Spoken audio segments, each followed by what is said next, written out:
মা এবং মেয়ে আয়নার সামনে বসে আছে। মা তখন মেয়েকে উদ্দেশ্য করে বলছে, দেখছিস আমার চুল পেকে যাচ্ছে, আজকেও 2টা পাকা চুল উঠালাম। মেয়ে তখন মাকে জিজ্ঞেস করলো, আম্মু চুল পাকে কেন? মা তখন উত্তর দিল, তোর মতো একটা বজ্জাত মেয়ে থাকলে যে কোনো মায়েরই চুল পাকবে। মেয়ে কিছুক্ষণ চিন্তা করলো, চিন্তা করে বলল, তাই তো ভাবি নানির সব চুল সাদা হয়ে গেল কি করে। বাবা বাসায় ফিরে আসছে একটা মাত্র খেলনা নিয়ে, কিন্তু তার সন্তান 3জন।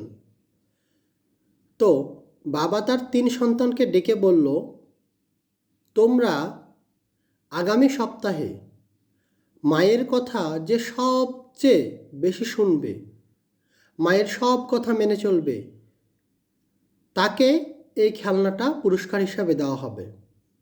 তখন বাচ্চাগুলো উত্তর দিল, তাহলে বাবা খেলনাটি তুমিই নাও, কারণ খেলনাটি পাওয়ার হক একমাত্র তোমারই আছে।